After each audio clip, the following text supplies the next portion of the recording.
bénissons le Seigneur Jésus pour ce moment merveilleux qu'il nous a donné. Et il a mis sur notre cœur de partager avec vous le thème sur le salut par la grâce. Et nous tirons ce thème de l'évangile selon Saint Jean au chapitre 5, le verset 5 à 9. Et là, il est écrit: là se trouvait un homme malade depuis 38 ans. Jésus, l'ayant vu coucher et sachant qu'il était malade depuis longtemps, lui dit: veux-tu être guéri? Le malade lui répondit: Seigneur, je n'ai personne pour me jeter dans la piscine quand l'eau est agitée. Et pendant que j'y vais, un autre descend avant moi. Lève-toi, lui dit Jésus, prends ton lit et marche. Aussitôt, cet homme fut guéri. Il prit son lit et marcha. Alléluia. Seigneur, viens et manifeste-toi dans ta parole. Donne à quelqu'un de comprendre ta pensée, ta volonté, afin que ton salut soit accessible à un très grand nombre de personnes que tu as choisies d'avance au nom de Jésus. Amen. Amen. Quand on parle du salut, il s'agit de la délivrance. C'est-à-dire, lorsqu'on fait sortir une personne d'un danger, et nous voyons que le danger, le malheur décrit dans Jean chapitre 5 ici, c'est une maladie dont on ne nous a pas décrit le nombre d'années, mais le nombre d'années qui est lié à la recherche de la guérison. Donc nous ne savons pas si ce monsieur était malade depuis plus de 38 ans, mais on nous décrit qu'il est malade et qu'il a commencé à chercher la guérison auprès d'une piscine pendant 38 ans.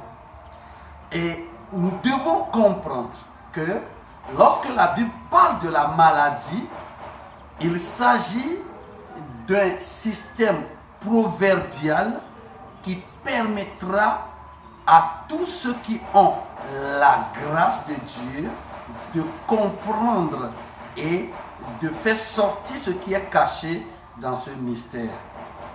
Ainsi, le prophète Ésaïe, lorsqu'il parle des enfants d'Israël, il est comparé à une personne malade. Selon Ésaïe chapitre 1, le verset 5 à 6, le prophète compare Israël à un homme qui est rempli de plaies de la plante du pied jusqu'à la tête. Ainsi, nous comprenons que lorsqu'on parle de la maladie d'un malade, il s'agit du péché ou d'une personne atteinte du péché. C'est pour cela qu'il est écrit d'ailleurs que par les meurtrissures de quelqu'un qui devait venir, selon la prophétie d'Ésaïe, nous serions guéris. Et quand on parle également de la grâce, il s'agit de faire à une personne ou de donner à une personne ce que lui-même ne peut jamais avoir. C'est-à-dire, là où ses limites sont prouvées par rapport à la recherche de ce qui doit lui donner satisfaction, devait le donner à sortir du besoin, de la maladie ou du péché dont nous venons de décrire, nous pouvons parler de la grâce. C'est pour cela que, selon Ésaïe 53, le verset 5, il est écrit que il est brisé à cause de nos péchés, il est blessé pour nos iniquités, et que le châtiment qui devait venir sur les pécheurs, c'est-à-dire la souffrance de la maladie spirituelle qui devait venir sur les pécheurs, les désobéissants, eh bien, cette souffrance est tombée sur lui. Ce châtiment est venu sur lui. Alors, nous comprenons là, sur le thème que c'est une question de privation de la présence de Dieu liée à nos péchés, liés à nos désobéissances. Maintenant, si nous prenons le cas de ce malade de Jean chapitre 5, il est clair que ce monsieur ne peut jamais recevoir de guérison si jamais Jésus-Christ ne l'avait pas visité. Donc, premièrement, nous allons voir les preuves par lesquelles ce malade ne peut être guéri. Et après, nous verrons comment la grâce l'a localisé. Donc, premièrement, les preuves que l'homme malade là a besoin de la grâce. Il faut comprendre ce monsieur qu'il est malade pendant 38 ans. Parce que le verset 5 de Jean chapitre 5 nous dit que là se trouvait un homme malade pendant plus de 38 ans. C'est-à-dire qu'il est resté longtemps sur le lit du malade. Or, pour être guéri, il faut être le premier à entrer dans la piscine. Or, plus ta maladie dure, plus tu deviens faible, et moins la chance que tu sois guéri sera réelle. Mais lui, il est resté pendant 38 ans.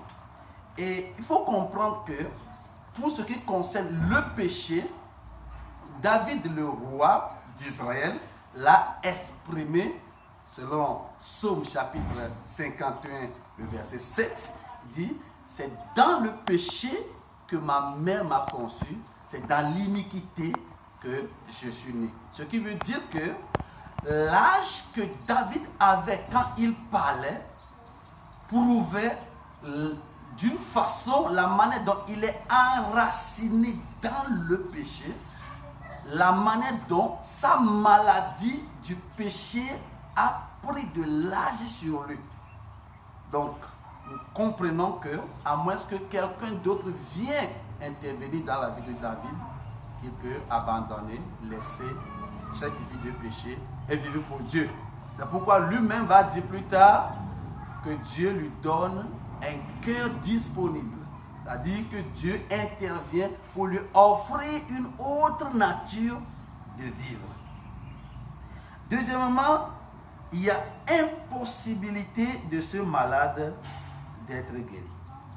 Pourquoi? Parce que la Bible dit qu'il est couché. Non seulement il est malade, mais il est couché. Or, quand l'ange va venir, il n'avertira pas.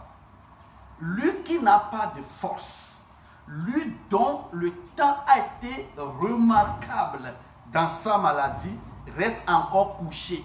Alors il est évident qu'il ne peut jamais être guéri. Et nous allons voir ça dans le verset 6 où il est écrit « Jésus l'ayant vu couché ». Donc, il est sur sa natte, il est couché. Donc, il lui faut une autre intervention. Autre chose qu'on peut voir dans la vie de ce malade qui reflète l'image du pécheur devant Dieu, c'est que l'homme commence à montrer que les gens ne l'aident pas avant de démontrer que lui-même n'arrive pas à avoir ce qu'il cherche. Dans le verset 7, lorsque Jésus lui a posé la question s'il veut être guéri, il est écrit, le malade lui répondit, Seigneur, Je n'ai personne pour me jeter dans la piscine quand l'eau est agitée. Et pendant que j'y vais, un autre descend avant moi. Donc, il attendait d'abord, selon l'allure de ce verset, il attend d'abord que les gens viennent l'aider. Et au moment où il est déçu de l'intervention des autres qui n'arrivaient pas, alors lui-même se décidait d'avancer. Ça explique pourquoi il restait couché au lieu d'être près de la piscine pour chercher à au moins faire entrer son pied dans l'eau avant tout le monde. Donc nous voyons très clairement que même l'homme ne peut pas aider un pécheur à être sauvé et que nous pécheurs même ne pouvons rien faire pour être sauvés. C'est pourquoi la Bible dit, selon Romains chapitre 3, le verset 23, il dit « Tous ont péché et ils sont privés de la gloire de Dieu ».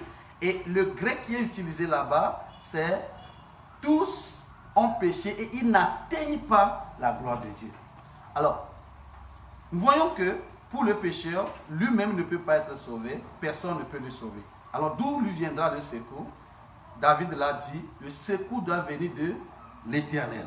Voilà pourquoi, sur notre deuxième point, nous allons parler de la visitation de la grâce. Il est écrit que Jésus l'a vu et Jésus, ayant connu qu'il était malade depuis longtemps. Donc, ça montre immédiatement que tout pécheur doit savoir que Jésus te connaît. Il sait comment ce péché pèse sur toi. Il sait comment tu voudrais t'en sortir, mais que ça n'arrive pas. Donc, il va dire à Jérémie que avant que je te forme dans le ventre de ta mère, je te connaissais. Ce qui veut dire que les faiblesses de Jérémie, Jésus, Dieu les connaissait avant de le créer. Donc, Dieu connaissait nos faiblesses. Deuxièmement, Jésus ne l'a pas jugé. Il a seulement posé la question, veux-tu être guéri? Et c'est de là que je voudrais dire à quelqu'un, si tu veux sortir du péché, la question de savoir, est-ce que tu veux être sauvé? En d'autres termes, est-ce que tu sais que tu es malade? Est-ce que tu sais que tu as un besoin réel? Mon frère, ma soeur, nous vous invitons à prendre conscience de votre état et de l'exprimer à votre Dieu par le Seigneur Jésus-Christ, et il vous pardonnera si vous croyez sincèrement que vous ne pouvez pas vous-même et que c'est lui qui est venu pour vous donner la vie éternelle. Que le Seigneur vous bénisse. Nous venons de l'église missionnaire Christ et Vie. Nous sommes au Togo, à Lomé. Et si vous voulez nous contacter, alors contactez-nous sur 90 81 68 22 précédé par le code 00228. Que Dieu Tout-Puissant vous visite et qu'il vous guérisse de toute maladie de péché et de toute maladie charnelle qui vous dérange. Nous proclamons la présence de Jésus dans votre vie, qu'il provoque votre repentance et qu'il vous donne à prendre conscience et qu'il vous donne à arracher le salut qu'il vous donne, mais que plusieurs choses vous empêchent de comprendre. Que Dieu Tout-Puissant vous bénisse et qu'il vous sauve par la grâce au nom de Jésus. Amen.